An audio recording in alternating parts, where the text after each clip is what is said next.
네, 오후 진료 시작하기 전에 간단히 강좌 하나 진행하고 시작하겠습니다. 제가 오늘은 한약재에 대한 얘기를 하나 해드릴 건데요.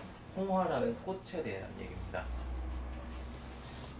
이렇게 생긴 꽃이 상당히 이쁘게 생겼는데요. 우리나라 말로는 잇꽃이라고 불러요. 이제 이런 꽃이 피고 잇꽃잎이 약간 날카롭게 생겼습니다. 애들이 날카롭게 생긴 잎들이 이렇게 여러 다발로 붙어서 생긴 꽃이고요.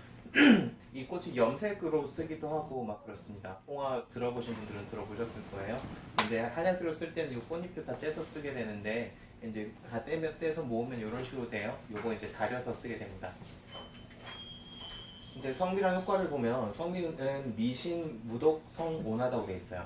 맛이 매운맛이 있고 독이 없으면 성질이 따뜻하다는 뜻인데 이런 성질이 따뜻하고 매운 약재들은 전체적으로 뭔가 퍼뜨리는 효과가 있어요. 뭔가 정체돼 있을 때 그걸 퍼뜨리는 그런 효과들을 내게 되고요. 그리고 효과를 보면 활혈 통경한다고 하는데요. 활혈 통경이 무슨 의미냐면은 활혈은 피가 빨리 돌도록 만들어준다 이런 뜻이에요. 피가 순환이 빨리 안 되면 병이 많이 생기잖아요.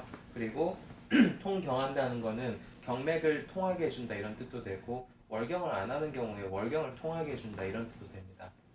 생신혈한다는 거는 새로운 피를 만들어준다는 뜻이고요. 산어지통한다는 거는 산어라는 건 어혈을 흩어준다는 뜻이에요. 그리고 지통한다는 거는 통증을 멎게 해준다는 뜻입니다. 한약에서 중요하게 생각하는 이 통증이란 게 소통되지 않으면은 통증이 생긴다고 봐요. 한의학에서는요. 기본적으로 불통증통이 전제로 되어 있습니다. 그래서 이런 어혈도 마찬가지로 한 곳에 쌓여있게 되면 순환을 막으면서 굉장히 다양한 양상의 통증을 일으키게 되는데 이런 어혈들을 풀어주는 홍화 같은 약재가 지통시켜주는 효과가 굉장히 뛰어난 약재들이에요. 그래서 어혈증이라는 거는 혈관 밖에 있는 잘 처리되지 않는 피를 첫 번째 의미하는데요. 피라는 건 원래 혈관 내에 있잖아요. 혈관 안에 다니는 게 혈액인데 우리 다치거나 아니면 그냥 일상생활에서도 계속 혈관이 상처가 나요. 상처가 나면 밖으로 피가 누출돼서 나옵니다. 그런 것들을 원래 우리 몸의 대식세포들이 다 잡아먹어서 별 문제를 일으키지 않지만 너무 급격하게 많이 나오거나 아니면 내 몸이 기능을 잃게 되면은 외부의 바깥의 피들이 나와서 이렇게 해결이 잘 안 돼요. 그럼 얘들이 순환을 막으면서 여러 가지 증상들을 일으키게 되거든요. 그래서 그런 것들을 어혈이라고 하고요. 두 번째로는 혈관 내에 불필요하게 고형 성분이 증가해서 피의 순환이 저하된 상태인데 쉽게 생각하면 이거는 혈액이 탁해진 거예요. 혈액이 탁해지다 보니까 순환이 안 돼서 여러 가지 증상이 생기는 거 이런 것들을 전부 다 어혈이라고 의미합니다. 그래서 어혈증이 생겼을 때 이런 증상들이 많이 나타나는데요.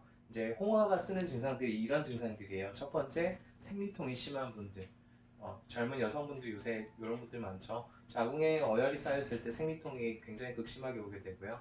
그리고 경패라는 거는 폐경을 하지 않았는데도 월경을 안 하는 걸 경패라고 해요. 그래서 이런 자궁에 어혈이 쌓였을 때 이런 증상들이 생기면 홍화 같은 약재 많이 쓰게 되고요.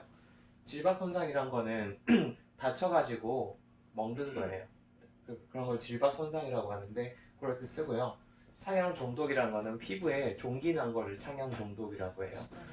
종기 났을 때 이게 흩어주는 효과가 있다고 말씀드렸잖아요. 이런 것도 마찬가지로 이걸 흩어주는 효과가 있기 때문에 치료를 할 수 있는 거고요.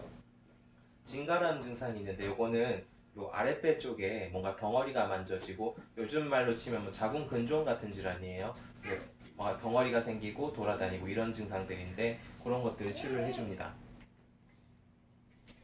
약으로 쓰기도 하지만 약침의 형태로 쓰기도 해요. 옛날에는 약을 달여서 먹기만 했는데 요새는 그런 걸 주사 형태로 쓸 수 있게도 나옵니다. 이 홍화가 아까 통증을 없애주는 효과가 뛰어나다고 말씀드렸잖아요. 그래서 이런 약침의 형태로 경혈자리에 주입을 해주면은 통증을 일반 침보다 훨씬 좀 빨리 해결해 줄 수가 있습니다. 금기가 있는데 일단 혈호한 사람한테는 주의해서 쓰는 게 좋은데요. 혈액을 확 빨리 돌리는 약재다 보니까 혈액량이 애초에 부족한 분들은 이거하고 더 어지럽고 이렇다는 분들이 있어요. 그래서 주의해서 써야 되고요. 이런 어혈을 푸는 약재들은 임신부들한테 유산 가능성이 있다고 보고가 되고 있기 때문에 그런 것들 좀 주의해서 쓰는 게 좋겠죠. 네, 여기까지 홍화에 대해서 간단히 말씀드렸고요. 저번 시간에는 도인에 대해서 간단히 말씀드렸었는데 도인이랑 홍화 이 두 가지가 대표적인 어혈들을 풀어주는 그런 약재입니다. 만약에 이런 어혈증이 있을 때 이런 홍화나 도인 같은 약재 쓰신다고 알고 계시면 되겠고요. 보호 진료 잘 받으시고 이런 정보들이 여러분들과 주변분들 건강에 작은 보탬이 되었으면 좋겠습니다. 감사합니다.